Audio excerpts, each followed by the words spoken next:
pernyataan Ari dan lontaran perdebatan itu mengalihkan diskusi soal apakah putusan 90 dan putusan 23 adalah permainan hukum. Kalau yang terlihat adalah pemahaman bahwa bangunan Asian value kekeluargaan dan segala macam, that's fine. Ya. Tapi permainan hukumnya, permainan hukum kalau menurut udah ada intervensi, let's say saya setuju, katakan saya setuju ada intervensi politik, itu salah. Tapi pertanyaan saya, apakah kalau nggak ada permainan hukum ini akan ada perubahan? Enggak ada. Itu loh problemnya. Kita masuk ke problemnya gitu loh. Ya, saya paham itu. Ini bodoh-bodohan aja, bohong-bohongan ini semua. Betul. Maksud saya untuk apa kita serius bahas bohong-bohongan? Ya. Yang kita seriusin yang beneran problem gitu loh, Betul. Itu loh poinnya. Oke, udah bilang ada intervensi hukum soal Gibran di MK. Menurut Uda nih sebagai pakar hukum, ya kan? Saya percaya. Saya tidak-tidaknya banyak hal yang aneh. Iya, saya percaya Uda, legitimasi Uda. Saya sami'na wa ata'na soal hukum sama Uda gitu. Iya. Ya oke, kita terima. Salah intervensi hukum Uda. Itu nggak boleh terjadi. Tapi tidak merubah keadaan. Tapi juga nggak merubah keadaan juga. Mereka emang Iya. Ya itu saya sepakat. Bahkan paman pun tidak dipecat masih di sana. Makanya problemnya bukan itu. Ya. Menurut saya problemnya bukan di situ. Kalau saya problemnya ya partai politik karena semua dikendalikan. Sama. Problemnya emang gini saya mau bilang nih, misal saya Gibran nih ya. Saya tahu saya bakal kalah. Kira-kira merusak otak-atik hukum tuh cost-nya gede enggak menurut Iya, besar. Political cost-nya gede kan? Kira-kira kalau saya tahu saya kalah saya mau bayar cost itu enggak menurut Iya, betul. Bau nggak menurut Iya tidak mau lah. Iya kan karena saya tahu saya bakal menang. Saya mau bodoh amat. Betul. Problemnya kan bukan di situ. Ya oke. Saya udahlah soal hukum kan nggak mungkin saya debat sama Uda. Intervensi hukum salah nggak boleh itu terjadi. Cool. Tapi masalahnya bukan itu. Makanya gua nggak marah masalah itu. Ya. Emang dia mau bayar kos kalau dia kalah? Nggak mau. Dia udah tahu dia menang. Jadi ada dua hal gitu masalahnya. Masalah di hukum itu bukan di pengadilan, tapi tukang intervensinya. Masalah di perdebatan Ari di Panji adalah di Budi Adiputronya. Kenapa dia pegang telinga? Anginnya lebih kencang. Tapi kalau kata mama saya nggak gitu Jangan sering-sering nanti tumbang. Nggak gitu kata mama saya. Apa? Pohon makin tinggi tetap dikencingin anjing.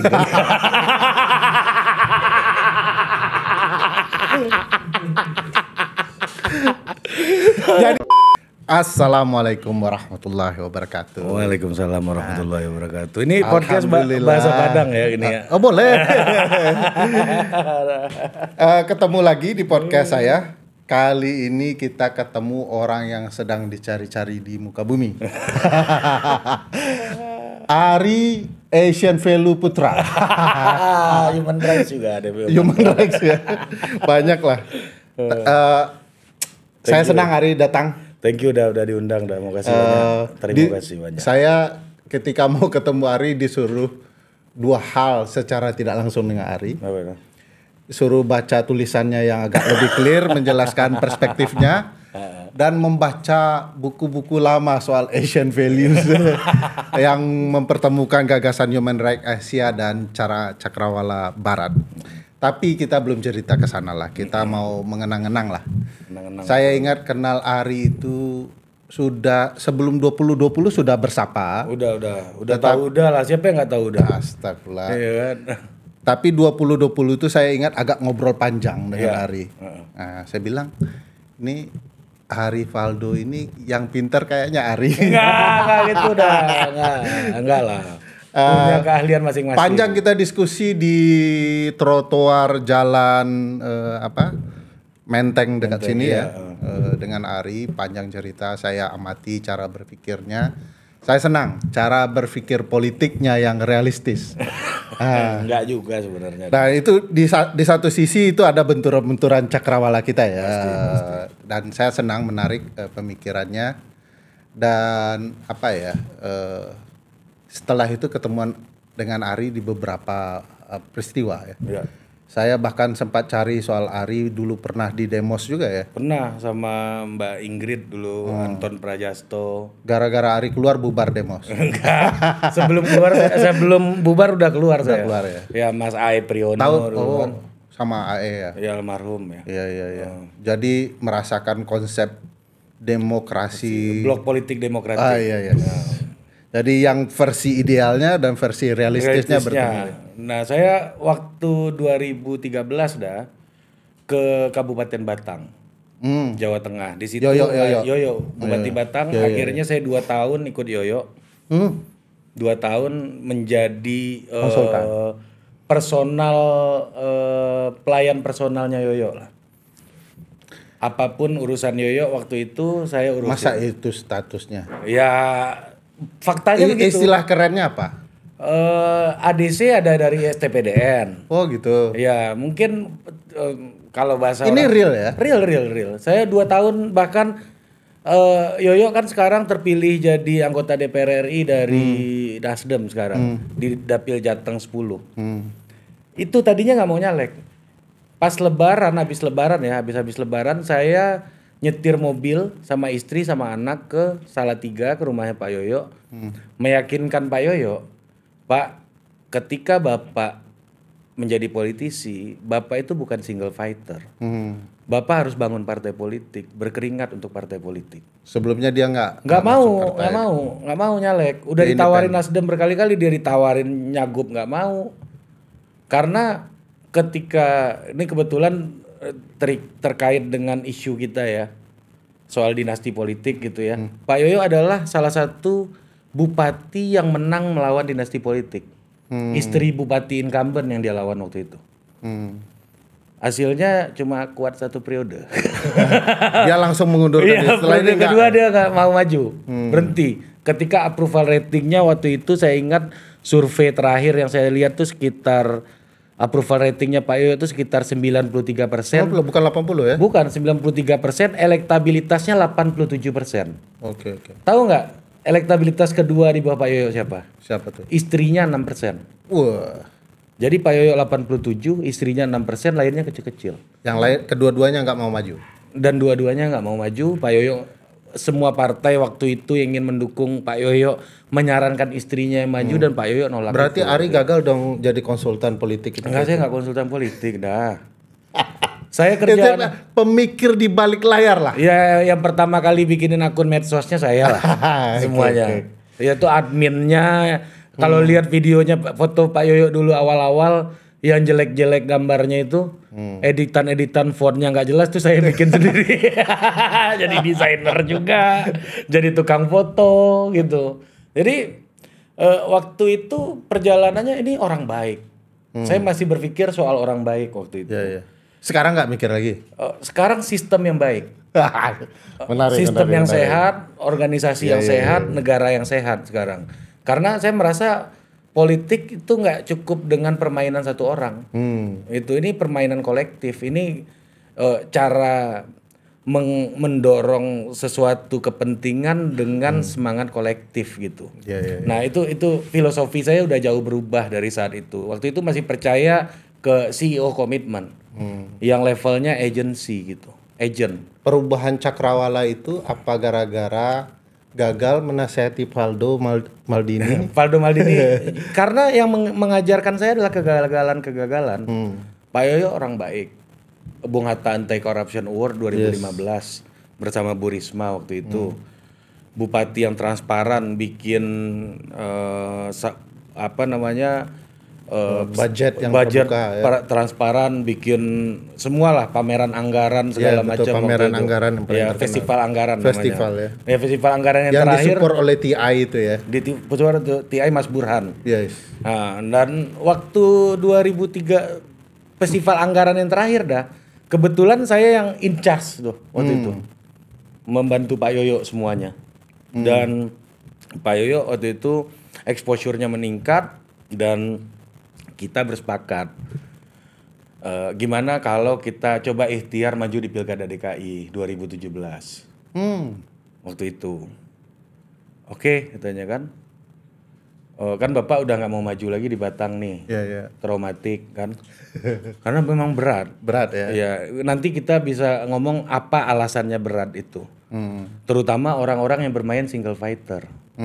Jadi Karena nggak punya perahu dimanapun ya. nggak punya kekuatan. Iya, di nggak bisa- parlemen kosong itu. kekuatan yang mengambang ini bisa berubah kapanpun, Ya. sesuai dengan waktu, sesuai dengan siapa yang mau mobilisasi dan lain-lain kan. Nah, kita waktu itu bersepakat ya udah coba aja kalau ada yang ngasih saya rekom ke DKI nanti kita pertimbangkan gitu.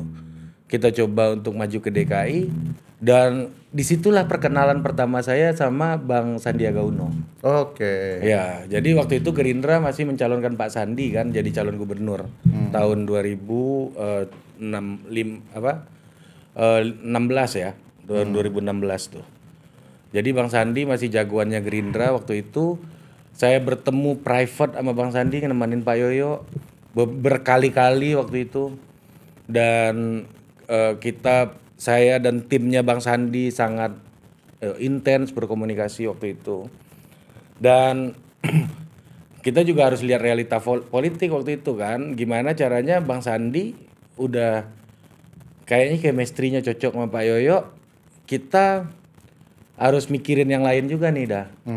Yang lain gimana nih peta lawannya? Mungkin nggak kita sama Ahok gitu misalnya. Mungkin nggak kita sama Risma. Ada isu Risma mau ke DKI kan waktu itu. Nah itu kebetulan kawan-kawan juga yang melakukan upaya waktu itu, ikhtiar itu gitu. Dan yang dari sayap PDI-nya saya tahu, nggak usah sebut nama. Nah dari sayap Islamnya juga ada waktu itu, termasuk Bu Neno Warisman waktu itu saya ingat ketemu sama Bu Neno Warisman, terus Ustadz Bahtiar Nasir yang kemudian Kanan, menjadi tengah, kiri semua bertemu. kemudian menjadi 212 waktu itu. Oke. Dulu namanya Majelis Pelayanan Jakarta, yang jadi foundernya itu nama Ustadz Lutfi. Ustadz Lutfi itu kebetulan masih sepupunya bapak mertua Oke. di Masjid Al Mukni di Kuningan. Nah itu kan guru Mukni itu masih leluhurnya bapak mertua saya gitu. Nah jadi Bapak mertua Ari ini adalah salah satu senior peneliti soal isu-isu keberagaman ya. keberagaman, toleransi. Nah Perlu disebut namanya. Opa. Agak pelan suaranya kalau sudah mertua ini. Lanjut nih. Ya, jadi waktu itu kita mencoba ikhtiar itu sebenarnya. Nah, tapi memang obstacle-nya dari partai politik. Ya kan, ketika kita ke Risma, ke PDI kita nggak punya bergen, ketika ke Ahok juga nggak punya bergen waktu itu. Nah, malam itu keluarlah rekomendasi dari Gerindra dan PKS. Itu kalau nggak salah masih ada artikelnya di Tempo udah nulis. Sandiaga Uno Yoyo. Oke. Tempo udah nulis tuh. Agak cepat tuh Tempo daripada media lainnya waktu itu. Kegagalannya kenapa? Udah deal semua. Yoyo berpikir lagi karena ada kegamangan tadi yang dirinya belum selesai setelah Pengalaman memimpin itu. di Batang yang sangat traumatik buat dia. Ya melihat politik Super kejam ya. ketika saya melihat politik tuh soal orang baik gitu ya. Oke. Kan? Itu traumatik betul buat beliau dan akhirnya minta izin sama ibunya nggak kasih. Saya tahu kamu nggak sehat, yuk. Saya takut kamu makin hancur. Karena apa? Selama dia jadi bupati itu sekitar 50 tokonya tutup. Bisnisnya. Bisnisnya hancur semuanya. Kan orang kaya dulu. Orang kaya dulunya. Itu bisa lawan dinasti karena duitnya segunung juga Yoyo dari bisnis gitu. Jadi bupati tambah miskin ya. Ini tambah miskin, hancur, tutup semua. Udah pasti dengar kan dulu. Iya. Saya tuh ikut Yoyo dah. Bahkan dia kencing pun saya sering di sebelahnya. Kan udah tahu kalau kencing Sama-sama kencing atau malah ngintip? sama-sama kencing. Kalau jokesnya Bang Patra itu kan kalau kadang-kadang dia ngomong apa kan kalau kencing itu kan kita lihat ke samping, pandangan kita 45 derajat ke atas dan ke bawah. Saya mau tanya hal itu tapi nggak usah. Kadang-kadang dia masuk kamarnya baru saya stop. Iya. Setiap hari saya melekat, medsosnya saya pegang dan itu adalah bupati yang mengalahkan dinasti politik di daerahnya. Gitu. Akhirnya apa? Dia cuma kuat 1 periode. Karena aku ingat alasan yang keluar di publik adalah saya mau ngurusin toko salah satunya. Iya, salah satunya toko. Karena memang betul hancur bisnisnya semuanya. Karena dia bukan pebisnis yang terkait dengan relasi kekuasaan. Dia bisnisnya jualan daleman, kancut. Saya mau bilang baju dia Iya. langsung spesifik Oh, dia. bener, Pak. Iya, iya. Nah, saya itu pernah ke hampir semua tokonya dulu. Terutama di daerah timur ya dia Di supply ya. Papua. Ya. Heeh. Sekarang udah ada di Jawa satu-satu karena udah nggak bupati lagi. Iya, Gitu. iya, iya. Tokonya bahkan nggak ada di Batam waktu itu. Toko yang Saking punya dia. berkembangnya di luar ya. Iya, hancur, tutup semuanya. Sampai saya Padahal mantan militer itu kan. makanya Harus mentalnya kan. mentalnya kuat. Ternyata berhadapan dengan politik. Saya pernah nemenin dia ya, waktu mudik. Mudik pun saya nggak di rumah dah waktu itu dah.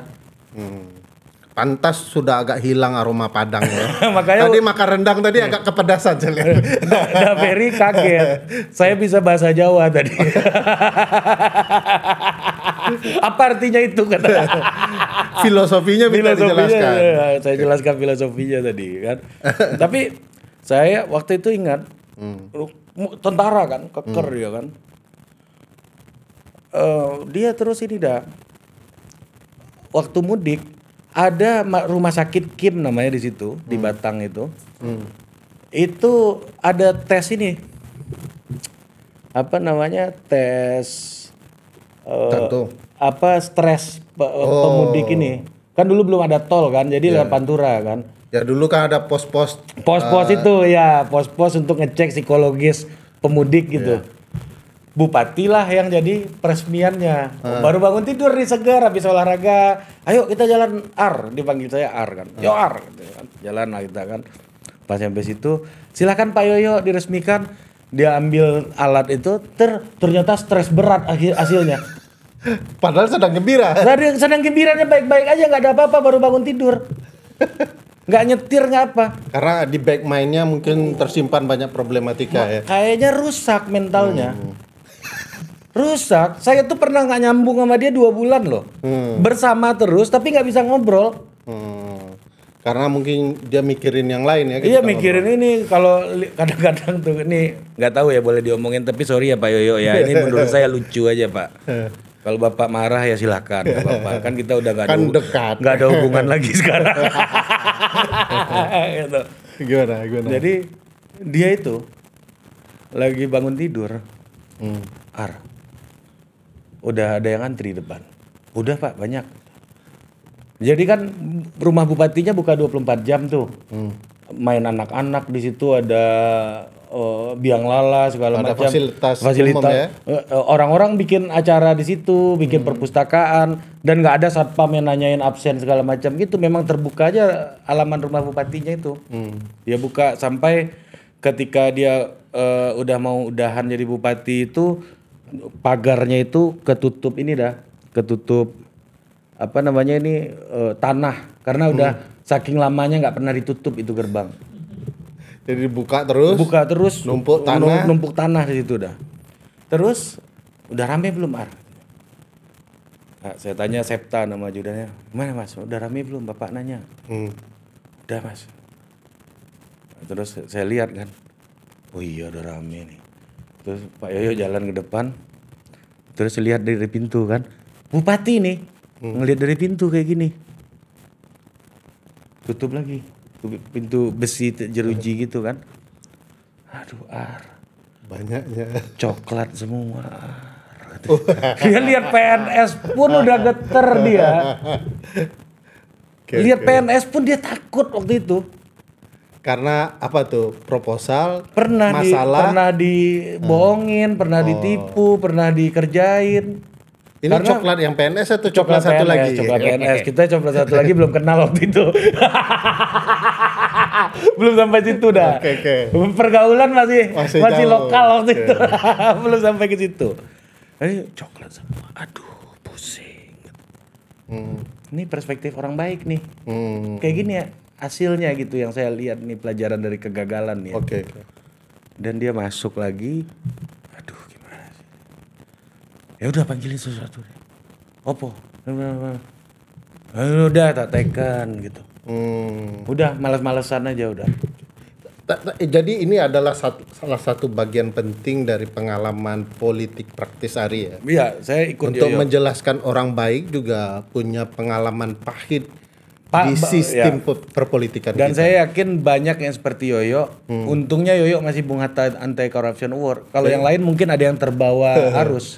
Mau tidak mau merasa ya Ini jalani ada saja. ceritanya Yoyo nih. Nanti kalau ketemu sama dia udah anggota DPR, nanti udah bisa tanya. Jadi saya kenal ada salah satu orang gitu kan. Ya. ASN lah di situ. Ya. Sama orang partai, saudaraan berdua. Datang ke Yoyo. Bawa tas ini depan saya nih. Apa ini? Ada buat Bapak. Bawa keluar. Dimarah-marahin. Kentir apa keluar lah omongannya. Emang nggak mau beli saya apa-apa segala macam. Bawalah sama orang ini. Aduh, ini kalau tiba-tiba ada OTT mati OTT saya. disangkakan ini Iya. dia sudah menerima ya. Iya, marah tuh Yoyo waktu itu. Marah bener dia. Tapi OTT kan tidak sederhana Nah, itu. makanya kan ini Dia orang tak khawatir ya. perspektifnya orang baik. Iya. Orang baik. Betul. Bukan perspektif pemain nih. Iya. Kalau perspektif pemain beda lagi dah. Ini perspektif orang baik gitu.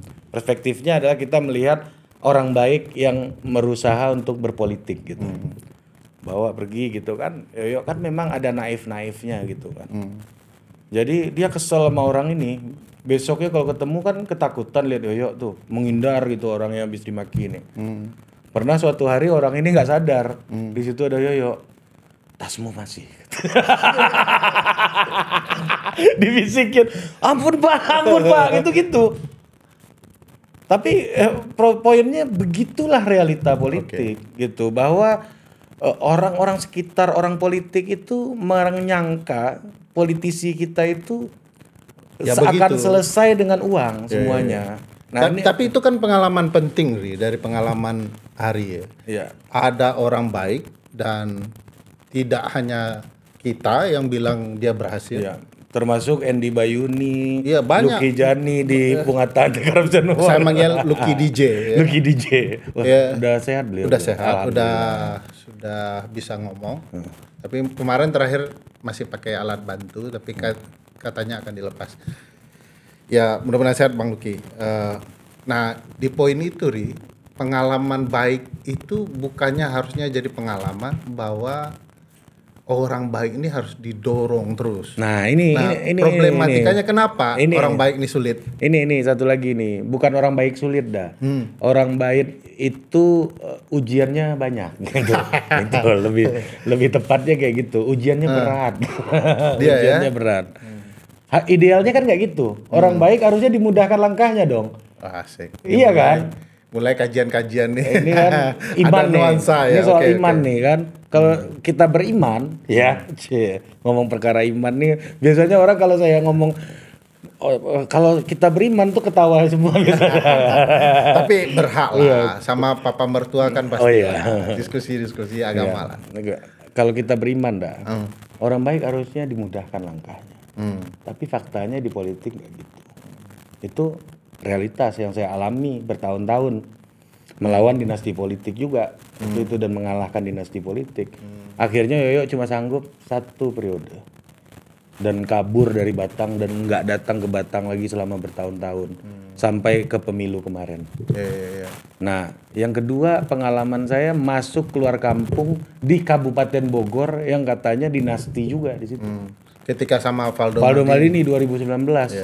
Saya tahu cara-cara mainnya segala macam itu saya tahu. Bogor apalagi ya. Iya, saya tahu banget gimana mereka main itu, saya tahu betul dah. Ini fakta. Apa saja mainnya Ri? Ya ada suara 1000 bisa jadi 3000 itu ada agennya dah. Kita ketemu di lapangan sama orangnya. Iya betul. Cuma kan lu nggak bilang salah, lu nggak bisa kayak gitu, mampus lu. Secara politik praktis hampir tidak mungkin menyatakan begitu. Iya, kalau kita bilang salah lu, itu bonyok iya, atau hilang. Kita dibunuh bos, gimana kan? Iya kan faktanya kan begitu. Kita temuin dah. Saya bisa bilang Valdo Maldini itu teman saya dulu dah. Waktu berjuang di Bogor dia Itu daerah dinasti, lawannya juga kandidat dinasti salah satunya, gitu. Ini orang punya mentalitas politik petarung yang bagus. Muda lagi. Iya, muda. Dan sampai hari ini saya yakin copet-copet belum bisa nih orang nih, masih lurus nih. Saya sangat yakin gitu. Dengan itu nggak copet gara-gara takut atau belum paham jurusnya? Ya, kayaknya ya nggak mungkin nggak paham. Okay. Guru-gurunya banyak kan. Tapi kayaknya memang dia mentalitasnya bukan itu gitu. Dia nggak kuat ya? Nggak kuat dan nggak punya mentalitas itulah. Ada Minang pride atau political pride? Iya, dia kadang-kadang tersinggung kalau dikasih duit nih kan. Itu harus diakui itu. Kalau hal itu Valdo Maldini. Jangan ada yang dicoba-coba loh. Iya. Itu bahasanya nanti ada. Malah orang mau ngasih dia duit dia kasih balik. Soal kebanggaan ini. Saya besok coba lah ketemu Valdo. Paru-parunya bolong dah. Bolong bener. Kan Bogor itu kan ada masalah ISPA. Iya.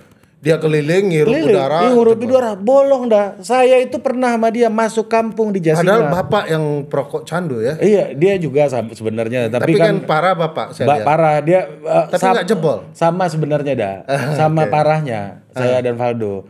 Tapi bedanya dia depan istri nggak berani, saya masih berani. Mampus lu dong, gua buka rahasia. Valdo. Bagaimana melawan Jokowi? Itu.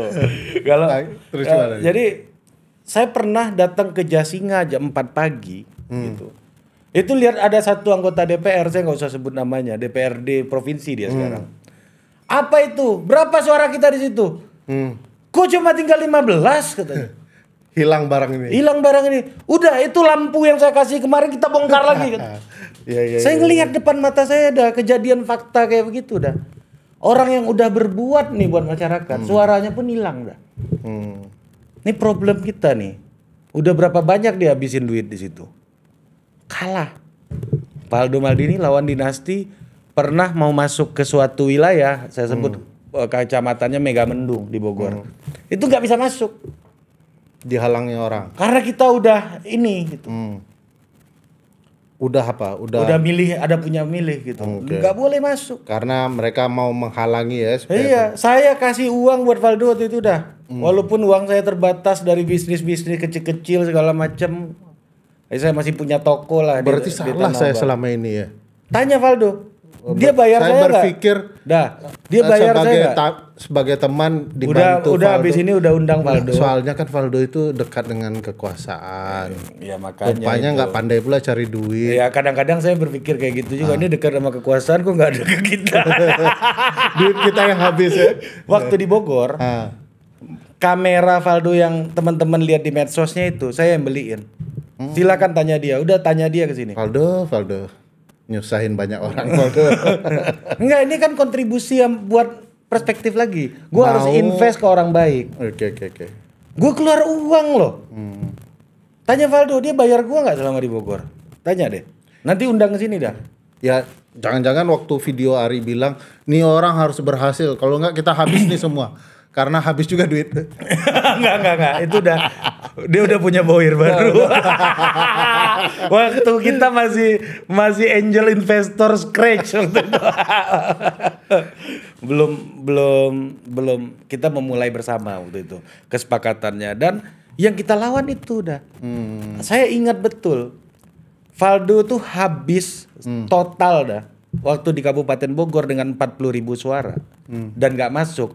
Setelah nggak masuk diketawa-ketawain sama orang-orang, termasuk netizen Twitter ini, yang ngata-ngatain dia, padahal dia lagi berjuang loh ini, yang ngatain dia habis waktu itu 938 juta, hampir 1 miliar, 40.000 suara, 600 juta itu di awal dapat duit. Itu kita minta sama kawan-kawan lama dapat 600 juta, ada dibantu sama Pak Zulkifli Hasan waktu itu, ketumpan itu sekitar 500 juta dari kawan-kawan lah ya. Termasuk anaknya Pak Zul juga bantu yang di kawan situ. sobat lama dia. Iya, sobat lama dia di 500 juta. Terus 200 juta ada kawan yang ngasih, yang lain juga. Dan 200 juta terakhir itu 238 juta itu dari Pak Zul di jelang hari H. Karena udah nggak ada uang lagi. Nah bayangkan lawan-lawannya habis berapa miliar di situ dah. Saya ngecek ada yang habis 15 miliar, ada yang habis 20 miliar. Gila-gila dah, spanduknya nutupin Kabupaten Bogor itu dah semuanya gimana? Valdo tuh balihonya cuma 2 titik seingat saya. Sama dong spanduk PSI dan Kaisang. Kalau sekarang banyak dia. Jago dia sekarang. Kalau sekarang. Oke. Ini kita jadi relatif Ari sudah punya banyak pengalaman berhadapan dengan dinasti politik. pernah lah 2 kali. Ya, 2 kali ya. Nah, kalau mau kita loncat ke isu yang diperdebatkan banyak orang, saya ingin tahu background di kepala Ari dalam perdebatan itu ya. Kenapa? Yang saya pahami ya, kalau kita menginterview orang, ya belum tentu pertanyaan itu atau pernyataan itu adalah perspektif kita. Ya. Bisa saja meminta pembicara menjelaskan pandangan itu. Betul. Nah, Kontras saja, ya, kontras. Nah, perspektif Ari perlu dijelaskan nih, karena sebelum semua makhluk di bumi ini salah sangka dengan cara pandang itu, Ari sebenarnya sudah menulis cukup panjang ya. Panjang banget dah. Oh iya, kalau untuk online tuh sangat panjang. Ya, saya nggak pernah nulis online sepanjang itu. Panjang itu. Lebih kayak curhat juga saya lihat untuk menjelaskan banyak hal ya. Guru saya Bang Panji. Bang Panji, Kak Panji yang perlu membaca itu juga. Dan menariknya Panji juga bercerita yang menurut saya cukup berimbang ya, dia proporsional ya. menjelaskan. Nah, Ari ketika itu perdebatannya gimana sih sebenarnya? Saya kan waktu itu mau challenge Panji sebenarnya dengan beberapa argumen soal human rights sebenarnya. Kita kan terima human rights, itu hak dasar yang harus dilindungi oleh negara. Mas Anies juga ngomong hal yang sama. Iya kan, bahwa ini adalah prinsipnya adalah hak warga negara. Sekarang biarkan partai yang berproses. Indah sekali kan Mas Anies itu. Karena lebih indah beliau makanya nggak dibully Panji, kalau saya nggak Bang. Ini Bercanda. Kayak nggak, Totpol mau desak Anies lagi dapat proyek baru nih Totpol. Tapi poinnya adalah kita harus terima fakta itu gitu ya, bahwa politik dinasti itu dulu undang-undang pilkada ya tahun 2015 nomor 8 ya kalau nggak salah. 2015 Junto 1 2015 pasal 7 10 2016 ya. Pasal 7 huruf R kalau nggak salah. Itu soal bagaimana Syarat-syarat. Incumbent itu kalau punya anak, mantu segala macamnya itu tidak boleh maju di satu wilayah. MK nolak itu. Argumennya apa? Human rights salah satunya. Oh benar nih, menurut saya. Karena apa? Karena waktu itu kan belum ada isu Jokowi mau anaknya maju, belum ada. Jokowi baru setahun jadi presiden waktu itu. Maksud saya konteksnya agak clear ketika putusan itu dikeluarkan gitu. Putusan yang mana nih? Putusan penolakan MK itu gitu. Agak clear gitu karena konteks politiknya nggak heavy waktu itu gitu. Nggak berat, nggak kenceng konteks politiknya. Ya, pertama itu human rights. Ya, walaupun Panji that is a perfect crime katanya kan. Ya, kalau crime kan tinggal dibuktikan. Ya kan? Oh, karena dia nggak bisa ditemukan buktinya katanya. Ya, saya nggak tahu perspektif hukum kalau crime harus punya bukti atau enggak. Udah kan ahli hukum. Asik. Saya pikir Panji pakai analogi perfect crime kan, untuk menjelaskan langkah politik itu terlalu sempurna untuk ini ya. Iya, tapi oke. Kejahatan harus ada tentu harus ada buktinya. Iya kan? Nah, perfect crime bahkan perfect crime sekalipun gitu menurut saya gitu.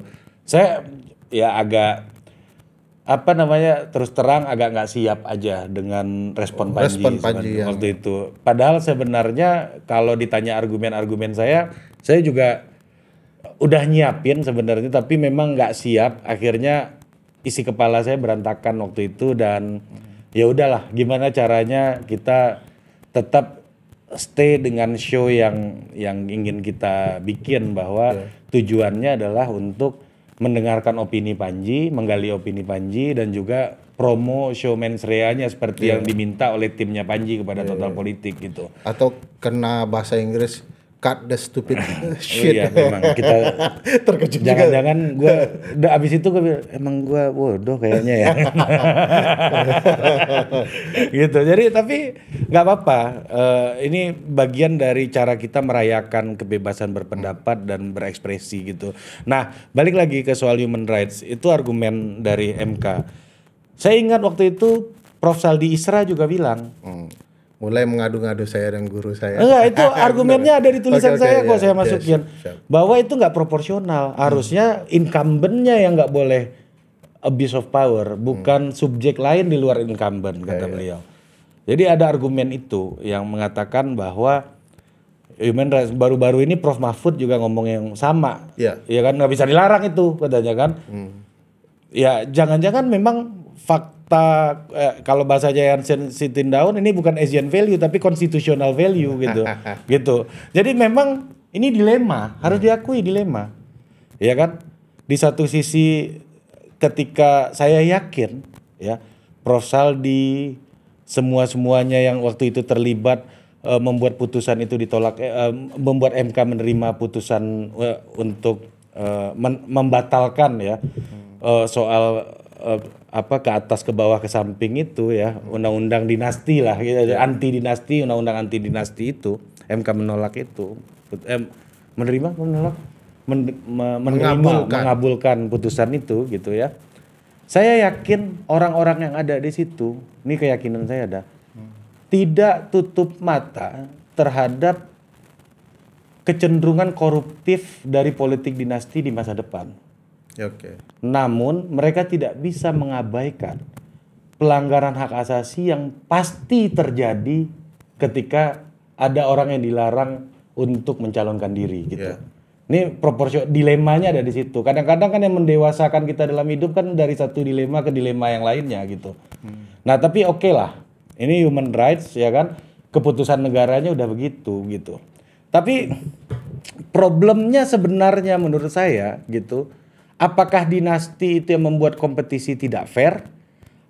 Atau kompetisinya yang memang udah nggak fair sehingga sistemnya yang udah nggak fair, kelembaganya udah fair. Kalau udah lihat di podcast itu saya bilang, gue nggak tertarik untuk mengkritik orang per orang, karena background tadi soal orang baik, orang jahat gitu. Di masa lalu saya pernah mengalami kan. Ini kita harus ada sistem yang sehat, sistem yang baik. Fokus kita harus ke situ gitu. Sejauh apa? Pertanyaan kritikal saya gitu ya. Sejauh apa orang-orang yang sudah berteriak-teriak selama ini soal anti dinasti dalam melakukan penyehatan sistem ini? Nah, saya kasih analogi dah. Salah satu bentuk dari sistem yang tidak sehat. Katanya tadi mau kritik Ferry Amsari juga soal nanti perannya. Pasti ini di sini nih. Bagian ini kritik sama nih. Udah apa yang udah pernah lakukan terhadap perbaikan sistem. Udah anti dinasti udah juga saya nggak lihat, udah marah-marah ya. Iya, marah-marah di TV udah saya lihat sering kan soal anti dinasti segala macam. Tapi dalam perbaikan sistem apa? Kalau saya lebih percaya bahwa sistemnya udah rusak. Sehingga mau nggak mau dinasti ini jadi pilihan. Saya yakin tuh yang dukung Prabowo Gibran kemarin itu, kalau kita bilang Gibran tuh dinasti, Golkar tuh nggak semuanya happy.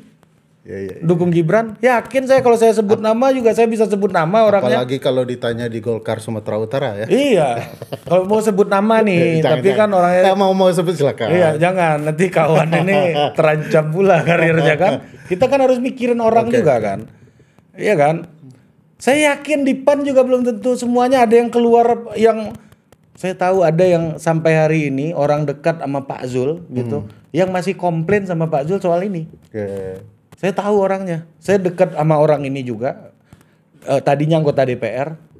Periode depan kayaknya nggak kepilih ya. Itu juga nggak suka. Ada orang-orang kayak begitu. Tapi kan lu mau apa? Lu mau nyuruh mereka keluar partai gitu. Kan nggak itu pilihannya. Gitu loh. Problemnya kan ada di situ, dilemanya kan ada di situ dah. Jadi menurut saya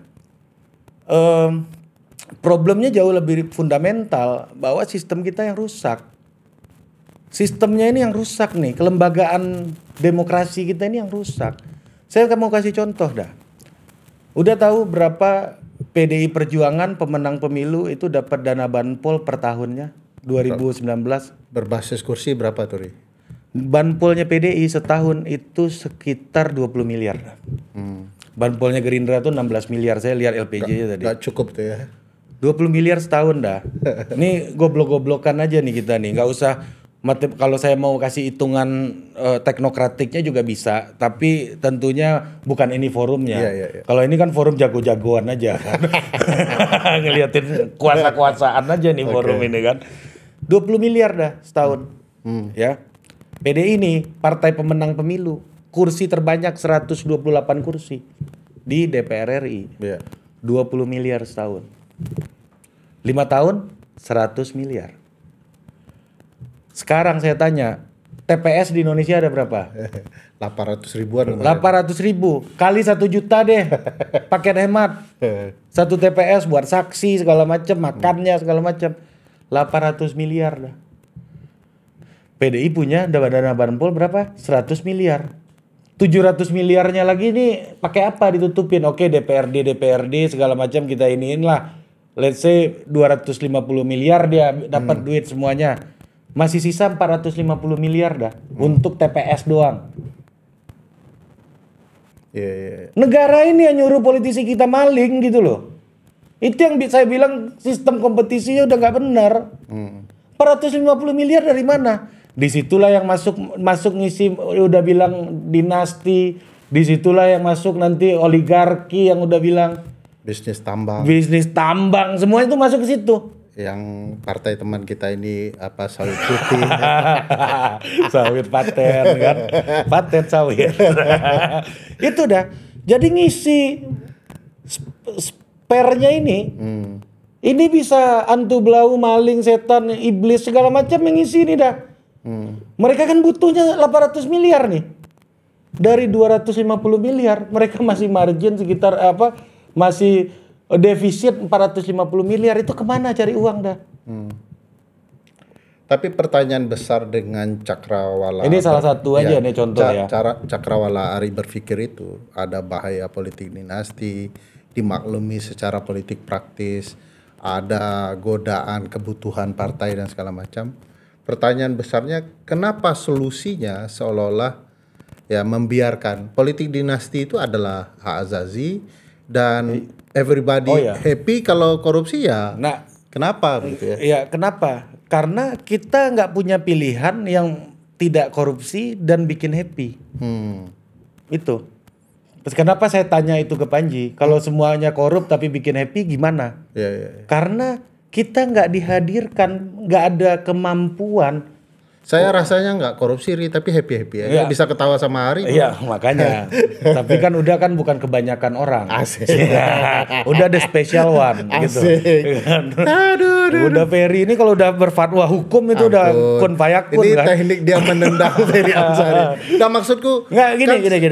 Taruhlah tidak ke badan diri ya, tapi ke orang lain banyak juga orang. Novel Baswedan bahkan dilukai tapi bahagia juga tuh. Happy ini dalam artian kan happiness kan gak hanya soal uang. Ya. Soal aspirasi, soal pengkaderan, ini buat pengkaderan aja cukup nggak? Udah. Nah, problematika. Itu pertanyaan saya. Ini gini nih, nih saya mau analogin kayak tubuh manusia.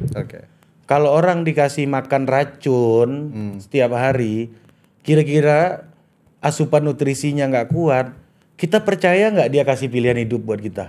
Ya. Tidak lah. Iya itu problemnya dari sini gitu loh. Tapi kan begini bahwa saya bukan pro dinasti. Berkali-kali di podcast itu saya bilang saya melihat masalahnya bukan itu gitu loh. Poin saya itu. Ada ruang lain yang perlu kita perbaiki. Ada ruang yang lebih di hulu nih. Iya. Saya paham Ari gitu menggunakan ya kalau everybody happy dengan korupsi gimana? Itu kan men-challenge gimana Panji. Caranya memunculkan orang yang tidak korup dan bisa bikin happy. Tapi kalau boleh ya menceritakan perspektif soal Asian value, human rights dan lain-lain. Ini kan Ari membawa ke perdebatan klasik nih. Para pembesar Asia Timur terutama Asia Tenggara juga berhadapan dengan cakrawala berpikir Ini barat. udah selesai belum dinasti ini? Iya, ke sini. Oh ya, bakal lanjutannya kesini. ke Asian Value. Tapi saya mau mengajak lebih dalam lagi lah. Ini saya belum selesai loh. Padahal tadi saya soal paham. policy partai ini. Betul saya paham. Saya mau Ari mengaitkan ke sana. Sekaligus menjawab Ferry Amsari dan teman-temannya ini kerjaannya apa gitu. Boleh juga menjawab. Nggak tega. Udah kita juga. Ampun. Kadang-kadang kalau kita bisa WA ngapain ngomong di konten kan? Ini kan menumpang biduk hilir totpol yang sedang keren ini kan. Hancur. Menumpang biduk hilir mungkin. Tapi sorry dah. Udah paham kan maksud saya tadi kan problemnya saya dari paham. mana? Saya kan? mau juga mendalami itu. Iya. Jadi kan ada perdebatan dalam soal itu di tahun 80-an hingga 90-an. Asian Value ya. Ya Asian Value ketika Mahathir dan Lee Kuan Yew bercerita Barat jangan terlalu ikut campur. Ini pola pembangunan ekonomi ala Asia begitu ya. Dan sebagai konsep hak asasi manusia kan disipol kan mereka bercerita. Dimasukkan. Dimasukkan ke sana. Dimasukkan dia. Dan apa istilahnya diratifikasi ya itu? Apa? ya konvensinya diratifikasi oleh itu negara-negara. Tetapi enggak Barat, kami punya nilai kami Barat pun marah waktu itu. ya waktu berdebat mereka. Iya. Dan Barat itu kan merasa berhasil ketika ekonomi Asia terpuruk. Betul. Padahal dengan satu orang yang namanya Barat, George Soros gitulah ya. Nah itu dianggap berhasil, lalu nilai-nilai Asia itu dianggap tidak akan mampu membangun ekonomi jangka panjang. Termasuk politik dinasti, walaupun menurutku mereka tidak separah Indonesia membangun politik dinastinya ya. Nah, ya, karena kompetisinya saya rasa lebih sehat. ya di sini saya agak sepakat dengan Ari. Agak ya, jangan Nggak apa-apa. agak sepakat Kan kita bahwa kan nggak boleh setuju-setuju amat juga. ya, betul. Bahwa di konsep kita ada sistem yang tidak terselesaikan dengan baik. Sehingga muncullah konsep permisif dengan berbagai ruang politik. Aku agak paham ya, Ari akan merasa ya faktanya begini, ya orang ini juga tidak ingin kalah dengan keadaan ini. Nah, ruang ini yang menurutku kegagalan banyak pihak, terutama partai politik. Kalau Ari menuduh Kita semua ini berpendosa udah siap. Udah. Sebentar ke sana. Nanti juga akan ada pengakuan dosa lah gitu ya. Jadi, apa yang Ari sebut sebagai kegagalan sistem itu menurut saya adalah partai politik. Iya, setuju. Sepanjang perubahan undang-undang dasar, Ari, kita itu tidak mengubah partai politik itu. Setuju udah. Jadi sehebat apapun Ari Putra, Valdo Maldini, Itu orang baik tadi. iya, Yoyo tidak akan mampu bersaing sehat di partai politik. Mampus udah. Apalagi bertarung dalam ruang pemilu. Iya, mampus tuh orang-orang. Tapi, Ri, Makanya udah nggak mau masuk partai juga karena itu kan. enggak.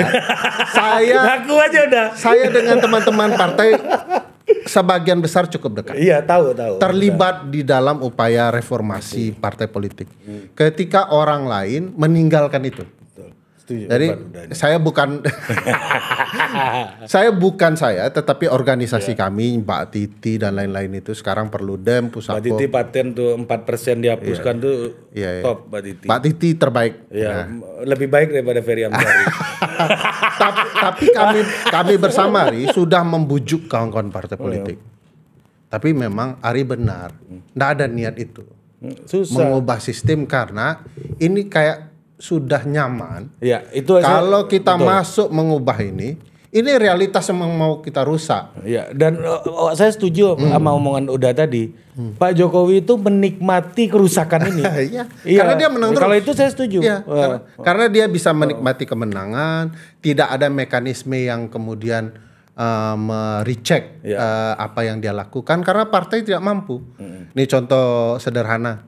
Dulu dianggap bermasalah pemilu kita, harusnya angket jalan. Faktanya mau yang di seberang, di oposisi maupun di koalisi, ya nggak ngapa-ngapain juga. Nah itu sebenarnya kami sudah bilang undang-undang partai politik diperbaiki, partai dirombak total, tapi nggak ada mau. Karena sekali lagi saya bukan mau membenarkan Ari, poin itu tepat bahwa nggak ada yang mau mengubah kenyamanan ini. Iya betul. Dan Ari dengan pertanyaan hostnya itu masuk di saat yang salah, padahal itu bagi saya memancing agar Panji kemudian bergumul dengan itu. Mantap juga juru bicara saya. Cuman kan ada teman kita khawatir dengan respon Bapak, sehingga dia mutar-mutar telinganya. Akhirnya orang meresponnya Budi itu tahu Panji itu kan punya masalah dengan kemarahan, kan dia udah ngomong di kontennya juga. Saya pun juga sama. Jadi Budi ngeri nih orang nih. Ini dua orang pemarah ini bertaruh. Lalu dia pegang-pegang kuping. Kan Budi kan orangnya nggak pernah marah. Budi tuh nggak pernah marah dah. Budi Adiputro. Saya bertahun-tahun sama Budi itu nggak pernah marah. Dia ya udah gua salah gitu. Orangnya kayak gitu, nggak pernah marah. Ketika lihat orang lagi marah-marahan itu dia agak ini sih. Satu waktu ketemu Anda saya marahin. Nggak pernah marah dia. Nggak pernah. Nah, jadi angle yang mau Ari dapatkan dari Panji itu apa? Karena faktanya partai kita nggak mau berubah, tapi Ari terbangun seolah-olah mau membolehkan banyak hal. Makanya saya nanya, apakah kemarahannya Panji itu tepat? Kan pertanyaan saya, kenapa lu marah banget bang? Dia kasihlah argumen bahwa Pak Jokowi menormalisasi semuanya terjadi bla bla bla bla. Iya memang iya, Ri. Begitu kan? Itu yang saya tanya kemarahannya. Oke. Karena menurut saya kemarahan nggak cukup. Udah tentu setuju, ya kan? Dan itu yang saya tanya ke Panji, apakah hanya ada kemarahan? Sebenarnya kayak gitu, yang ingin saya tanyakan ke beliau. Ya, ini angle saya nih, perspektif awalnya rencananya yang berantakan nih kan, ya kan? Terus kedua, yang saya ingin tanyakan sebenarnya, apakah kemarahan yang terjadi di Pilpres kemarin bersambung dengan itu. Iya kan, menghentikan tindak praktek dinasti itu menurut lu? Oke. Kalau kemarahan itu menjadi solusi ya, apakah? Tidak, ada putusan 90 dan putusan itu 23. Makanya. Jadi itu ingin ke situ sebenarnya. Apakah kemarahan itu menghentikan praktek itu? Makanya kalau udah misalnya dia bilang, oh iya ya, enggak juga ya. Kalau menurut lu gimana? Baru saya masuk ke kerusakan sistem ini. Alurnya maunya kayak gitu tadinya, gitu. Ternyata gagal. Enggak. Selesai dimarah. Ampun Bang Panji. Ampun.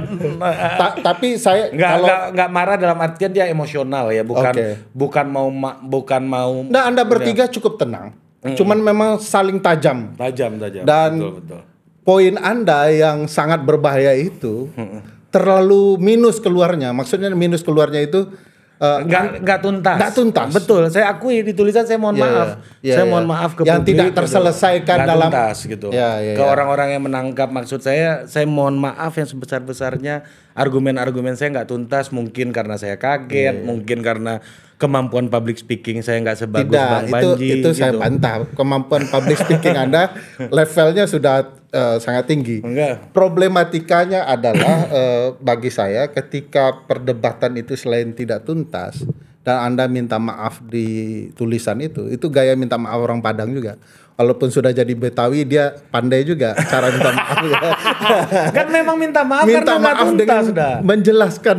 Nggak tuntas memang. Iya. Salah saya tidak adalah ada itu nggak tuntas. Kan gitu. tidak ada salahnya dengan saya cara orang Minang minta maaf. Salah saya dah. Salah. Nah, itu bagus cara menetralisir pendekatannya.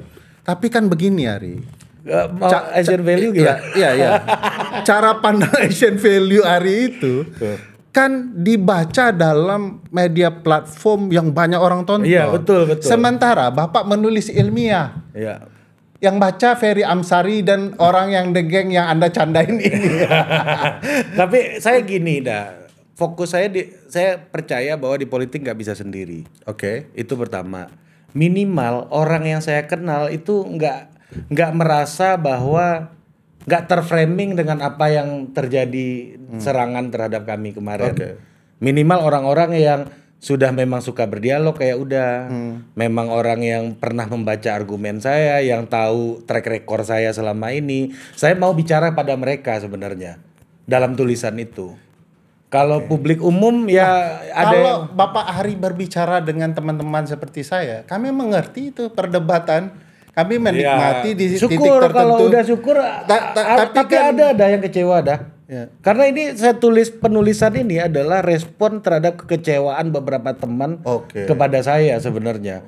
Yang mana itu teman diskusi dulu. Nah, lu kok berubah sekarang gitu? Cakrawala saya melihat Ari tidak sesensitif itu. Enggak, setelah kejadian ada beberapa teman yang saya anggap ini adalah orang-orang berpikir intelektual ya yang saya takut dia mispersepsi terhadap apa yang terjadi di video gitu. Lah kenapa?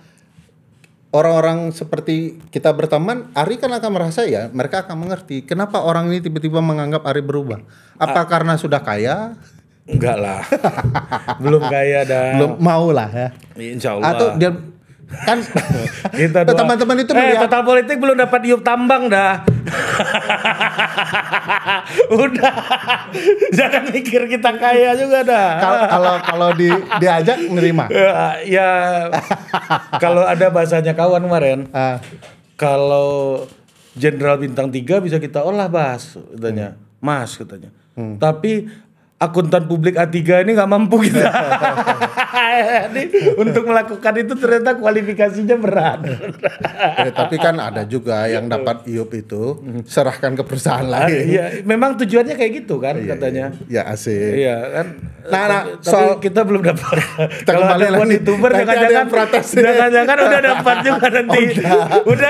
Udah very main YouTube untuk ternyata dapat IUP tambah. Siapa tahu karena menterinya kayaknya suka tuh memberikan ke banyak orang-orang. Yang penting semua happy kalau menterinya itu. Asik. Diulangnya lagi happy. Nanti nulis lagi dia. Tapi saya berterima kasih dalam titik yang berbeda. Berterima kasih mencerdaskan publik walaupun dalam perdebatan ya.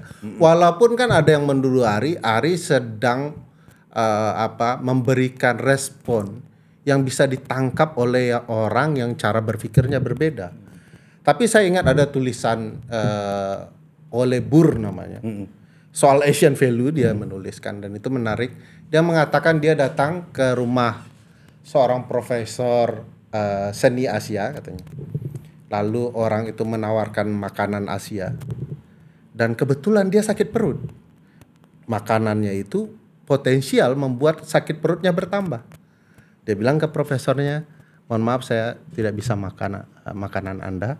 Dan profesornya bilang, wajar Anda tidak makan makanan saya karena memang negara kami waktu itu tahun 80-an dianggap tidak higienis sehingga Anda pantas menolak itu. Dia bilang bukan begitu katanya.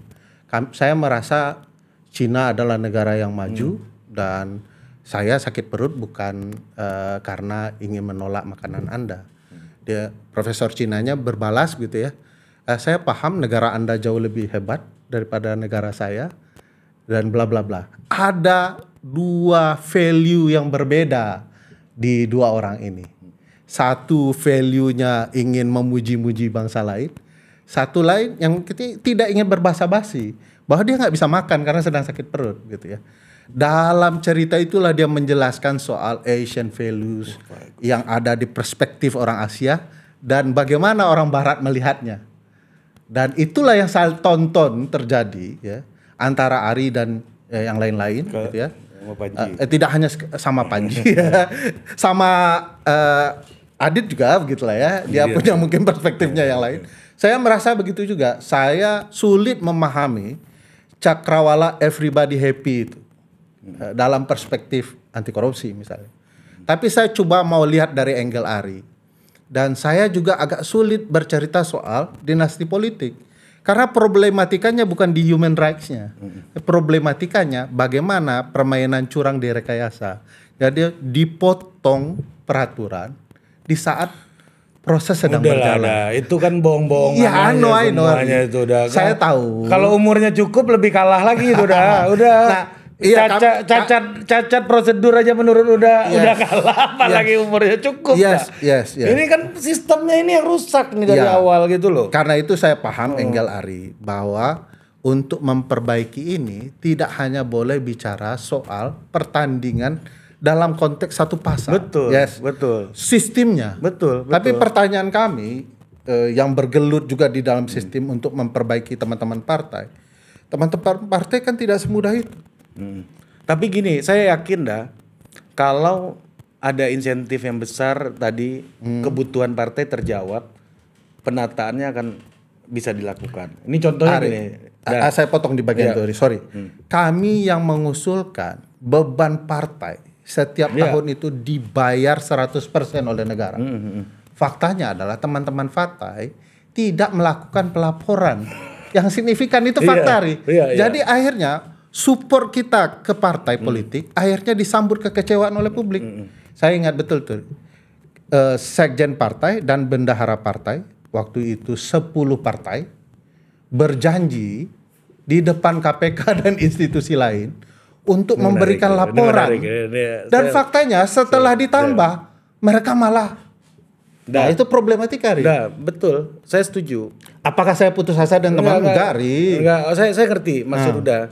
Ini dalam tulisan saya itu saya bicara soal Asian value juga dalam konteks ini, bahwa Lee Kuan Yew mengkritik nilai-nilai individual barat gitu ya, yang menghasilkan penembakan, narkoba dan lain-lain gitu di Amerika Serikat. Itu dia kritik keras dalam wawancaranya dengan Farid Zakaria. Tapi di sisi yang lain dia begitu mahir menggunakan metode barat, salah satunya partai politik. Bagaimana dia membangun PAP yang sangat profesional, karena barat harus diakui punya know-how gitu ya yang bisa digunakan gitu ya sebagai metode kita dalam mendistribusikan keadilan gitulah kira-kira. Hari sepintar Mahathir itu menurut saya. Gimana? Bicara Asian value tetapi juga sekaligus human rights yang produk barat itu. Iya, produk barat. Persis kan? Makanya di situ saya bilang human rights ini nggak berhenti karena dia selalu akan berdialektika dengan demokrasi. Oke. Karena kita udah terima ini sebagai, kalau bahasanya Ole Tornquist, bukan David Beetham, the only game in town, udah kita terima gitu. Bung Hatta udah ngomong kayak gitu. Ketika BUPKI kalau di podcast itu udah dengar tuh, perdebatan dasar-dasar negara, kalau kita baca risalahnya, ada kok founding father kita yang mau kerajaan. Yes. Tapi mereka dosa nggak ngomong kerajaan? Enggak kan? Kan nggak mengurangi kadar kepahlawanannya buat kita. Iya, betul. Itu kan pikiran dia, tradisi keluarganya dia. Iya. Nilai-nilai yang dia pahami dalam keluarganya. Iya, itu segi perdebatan, segi perspektif politiknya bisa jadi. Iya, makanya kalau sistem kerajaan dipilih, Bung Besar tidak terpilih. Iya, kan? maka dari itu, dan saya setuju, sangat setuju, karena aturan main yang kita terima demokrasi. Oke. Sehingga kalau Asian value Asia, China, terus Singapura di tahun 60-an sampai 80-an waktu itu, karena ada konteks bangkit dari turbulensi politik internasional. Jadi memang agak berbeda pendekatannya dengan kita yang berada dalam situasi post otoritarian rezim. Ini pendekatannya pasti akan beda dan dialektikanya juga pasti akan beda. Iya. Kita pembenahan lembaga kita itu salah satunya orientasinya harusnya di kompetisi yang fair. Problemnya ada Slavoj Zizek yang bicara misalnya bahwa problemnya bukan seberapa menakutkan Hitler. Problemnya gimana caranya kelompok pro demokrasi bisa hantam dia punya mulut gitu. Iya. Nah, inilah yang ingin kita bangun gitu loh dengan perbaikan sistem ini. Balik ke Asian value tadi. Misalnya salah satunya ini soal nilai-nilai kolektif gitu. Nah, tapi memang harus diakui dia punya cacat bawaan juga gitu. Misalnya soal loyalitas yang berlebihan pada keluarga dan lain-lain. Itu juga itu yang kata Lee Kuan Yew, dengan metode barat lah saya bisa membatasi itu. Iya. Lu nggak boleh ngerokok gitu. Gua akan denda lu kalau ngerokok sembarang tempat gitu. Dengan itulah dia pakai itu gitu. Makanya banyak orang yang menilai bahwa Lee Kuan Yew tangan besi. Karena konteksnya pada saat itu ini negara baru pisah dari Malaysia. Iya. Kalau nggak negara pencopet dulu. Iya, the pirate of Malacca kan di situ tuh semuanya. Kalau dia nggak kayak gitu tuh nggak bisa. Ini ada konteks gitu ya. Iya. Kayak misalnya kita kan nggak bisa. Oke, saya sebagai Muslim gitu ya. Saya percaya Nabi Muhammad. Saya mengagumi Nabi Muhammad. Bukan berarti saya harus pakai onta hari ini kan. Karena instrumennya udah beda hari ini gitu. Iya. Udah konteksnya udah berubah gitu. Ya ini soal konteks. Kenapa saya masih melihat nilai-nilai keluarga ini jadi sebuah hal yang penting gitu ya.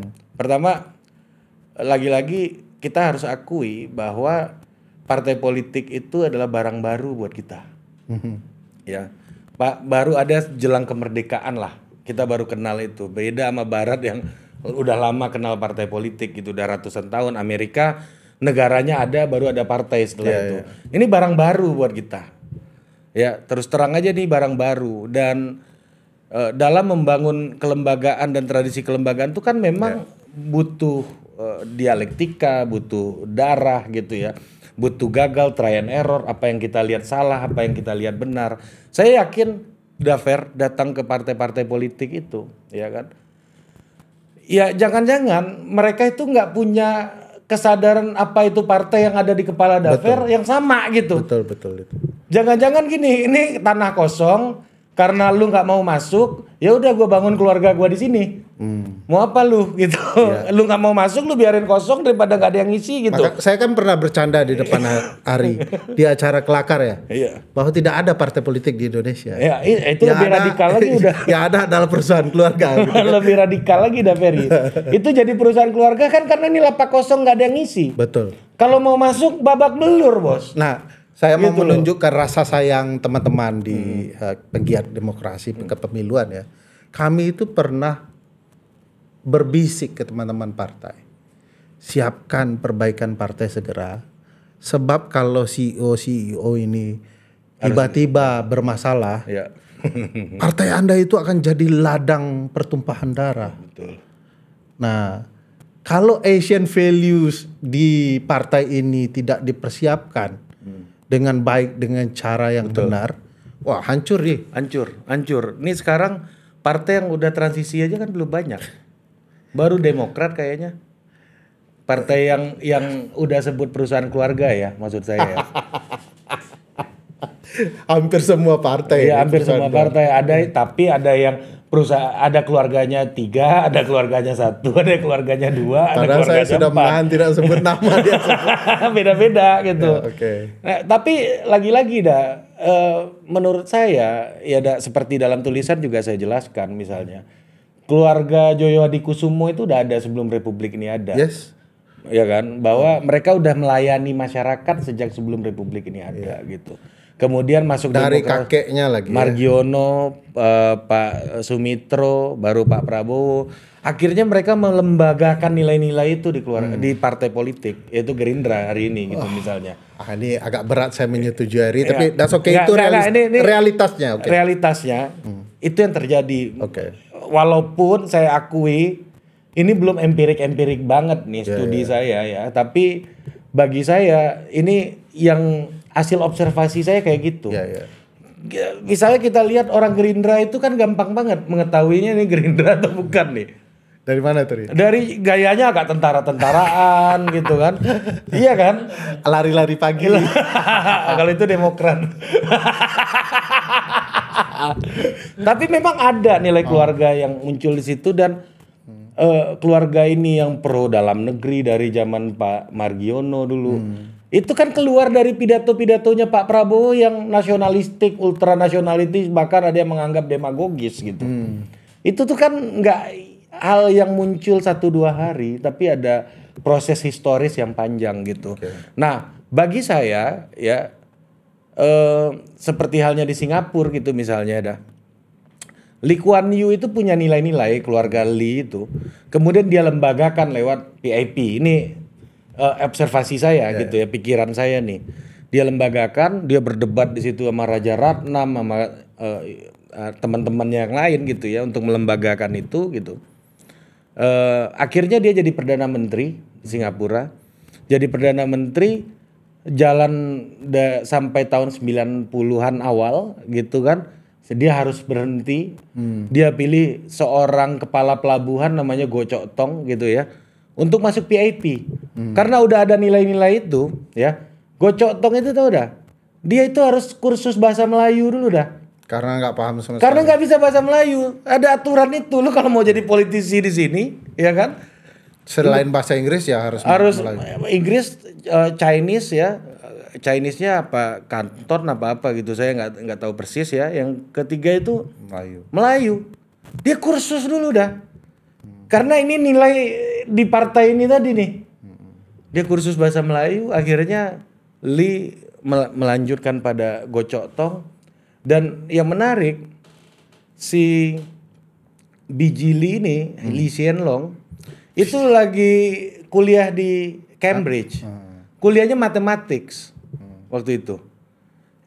Kuliahnya matematik, dia pikir-pikir ya kayaknya gua kalau lanjut nggak bisa juga dapat hadiah Nobel ya katanya. Akhirnya dia pulang. Pindah ke Kennedy juga ya. Ya dia pulang, dia masuk Air Force kan. Akhirnya dia melakukan tour of duty-nya, akhirnya jadi deputy sampai jadi perdana menteri, ya kan? Dan dari Go ini kan melihat nggak mungkin juga gua hancurin apa yang udah dibikin sama Lee nih. Iya. Karena dia mempromot gua gitu. Tapi dialektika dengan situasi pasti ada gitu. Ini cara saya memandang realitas Asian value ini ya. Nah kemudian yang naiklah Lee Hsien Loong menggantikan Gocok Tong. Nah pas Lee Hsien Loong naik, dia punya private secretary dah. Namanya itu Lawrence Wong. Yang tadinya adalah ASN di Kementerian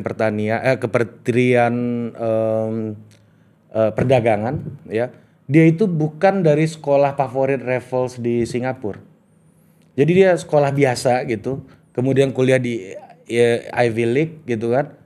Kemudian dia jadi private secretary-nya Lee dan dekat ring satunya keluarga Lee, ya kan?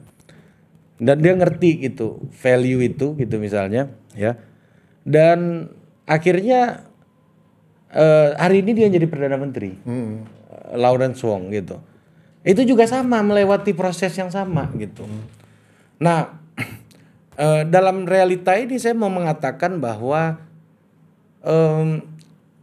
keluarga melihat ikatan kolektif ini tidak melulu soal ikatan darah. Tapi ada orang-orang yang non keluarga tapi dianggap memahami nilai-nilai keluarga. Saya mau contohin di Indonesia. Kenapa Bu Mega punya kesadaran memanggil Pak Jokowi petugas partai? Kalau orang mau mencibir kan bisa bilang merendahkan presiden segala macam. Tapi saya mau melihat di sisi yang lain bahwa Pak Jokowi dianggap orang yang harus menjalankan misi suci nilai-nilai keluarga Soekarno dalam presidensinya. Dia adalah petugas dari nilai-nilai keluarga Soekarno. Nilai-nilai ini dari mana? Dari sosok Soekarno tentunya, keluarganya, yang mana pengalaman hidupnya melihat Hos Cokro Aminoto dan lain-lain gitu. Jadi akhirnya ikatan kolektif kayak begini nih menjadi variabel yang harus dilihat di dalam politik kita. Buktinya PDI 2 kali nyalonin bukan ikatan darah sama Bung Karno. Tapi apakah Bu Mega tidak ada punya kesadaran bahwa 2 orang ini bisa menjadi representasi keluarga Bung Karno? Tentu tidak gitu. Pasti ada kesadaran itu. Nah makanya dalam perdebatan itu kemarin yang sama Panji, saya itu sebenarnya ingin membawa soal Asian value ini, soal perdebatan apakah individu itu otonom, ya mutlak, atau individu itu otonominya relatif. Kalau bagi saya melihatnya otonominya relatif.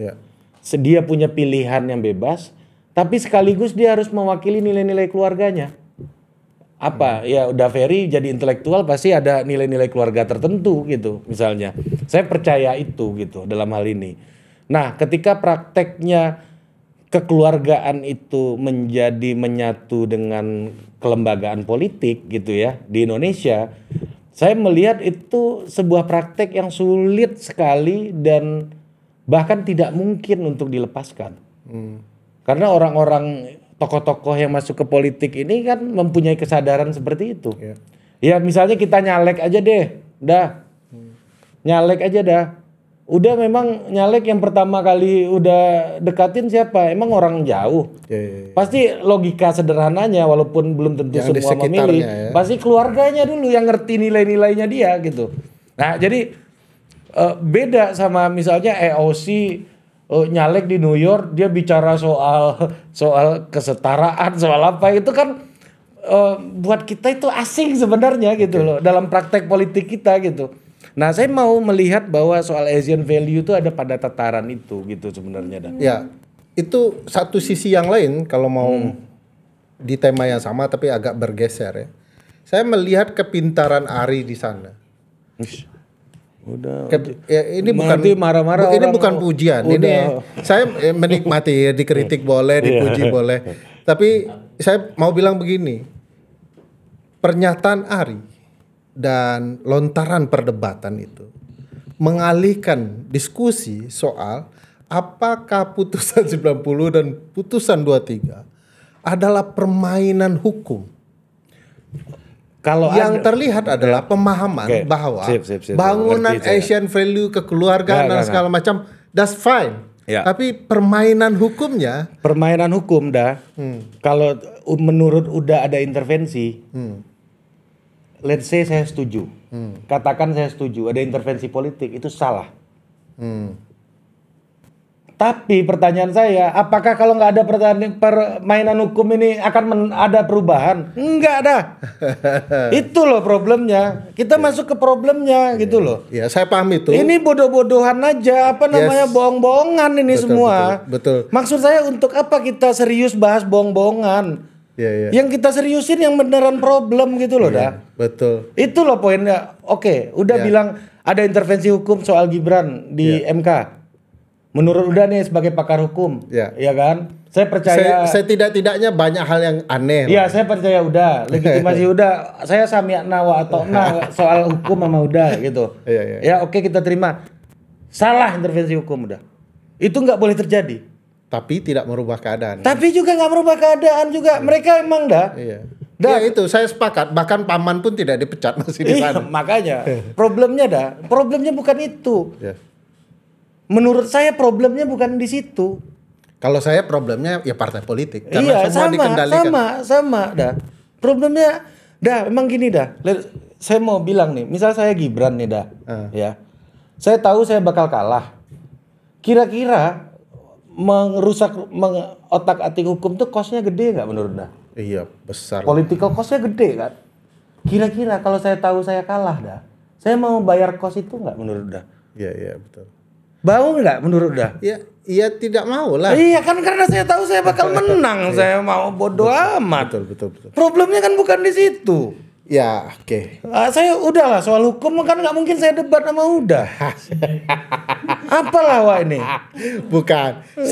Saya ingin sebenarnya poin-poin Ari itu mengundang ingin berdebat, tapi saya sadar ini bukan forum saya untuk. Nggak apa-apa, udah debat pun juga nggak apa-apa. Ada salah nggak omongan saya nih? Maksud saya udah. Ya, saya mau mengatakan kalau dari katakanlah 10 lontaran, yang paling yang ingin saya debat tuh 4.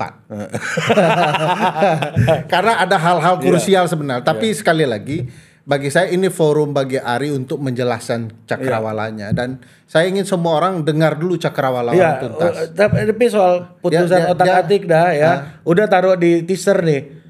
Intervensi hukum dalam bentuk apapun salah. Oke. Cool. Tapi problemnya bukan itu gitu loh. Makanya saya nggak perlu marah-marah soal itu. Betul. Emang kalau saya tahu saya kalah, saya mau gugat ke MK.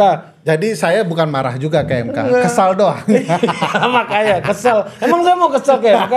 Orang itu nggak penting kok. Okay. Gimana? Yang penting itu di balik layar. Iya, yang penting ininya nih, sistemnya lu benerin. Biar orang-orang kayak Pak Yoyo Ryo Sudibyo itu nggak stres di politik. Dia lawan dinasti, gue udah temenin keluar masuk kampung, bos. Itu Rian Ernest fundraising diketawain sama orang. Das true. Salah kurang satu yang ajar saya juga gue lihat lama-lama. Salah satu yang saya bercanda. Jangan bully saya. Takut. Saya pikir itu salah satu hal yang menurut saya sendiri kontak Rian Ernest ya. Saya merasa dia patut diapresiasi. Gila loh, Golkar fundraising. dua kata lucu. Datang diketawain. Golkar fundraising, 2 kata lucu. Ya betul. Rian Ernest salah satu teman yang mestinya diapresiasi. Dan dia gak pakai politik uang loh, gue tahu betul. Dan dia kalah dengan bangga. Bangga dia. Itu politisi muda luar biasa menurut saya. Kalau disuruh memilih apakah Rian Ernest atau Ari, saya pilih Ari. Just joke. Saya apresiasi Rian Ernest. Dia bilang gini dah ke saya waktu, tapi gue tenang bro. Suara gue nggak pakai uang. Iya. Oh, lu cari ketenangan bang. Bilang pindah aja. Gitu kira-kira dah. Tapi itu masukin teaser tuh, intervensi hukum. salah dah. Nggak boleh itu terjadi. Cool. Tapi masalahnya bukan itu. Makanya gua nggak marah masalah itu. Ya. Emang dia mau bayar kos kalau dia kalah? Ya. Nggak mau, dia udah tahu dia menang. Jadi ada dua hal Gitu masalahnya. Masalah di hukum itu bukan di pengadilan, tapi tukang intervensinya. Masalah di perdebatan Ari di Panji adalah di Budi Adiputronya. Kenapa dia pegang-pegang telinga? Ri, makasih Ri, saya harus hentikan ini. Terima kasih, keasikan kita, keasikan saya Panjang ingin banget ya. mendengarkan Jangan sampai Ari dan jangan sampai dia ditinggalkan penonton udah gara-gara ngundang saya udah. Saya enggak apa-apa Ri. Saya senang semua orang diberikan haknya untuk menyampaikan pandangannya secara lengkap. Dan Ari, saya menikmati diskusi ini. Saya ingin membantah, tapi sekali lagi ini bukan ruang saya. Ini diskusi yang menarik. Dan betul-betul saya ingin apresiasi perdebatan ini. Dan publik juga mendengarkan lengkap. Soal nanti ada komen negatif, positif. Ya ini lumrah, ini demokrasi. Berarti masih ada yang sayang Ari dan Totpol. Kita rayakan. Kita rayakan. Itu kan bagian dari perayaan kita. Yes, Ri. Gitu, Ri, sekali lagi makasih. Sukses dengan Totpol dan berbagai hal. Oke dah. Biasanya kalau pohon sudah besar memang anginnya lebih kencang. Tapi kalau kata mama saya nggak gitu dah. Jangan sering-sering nanti tumbang gitu. Nggak gitu kata mama saya. Apa? Pohon makin tinggi tetap dikencingin anjing.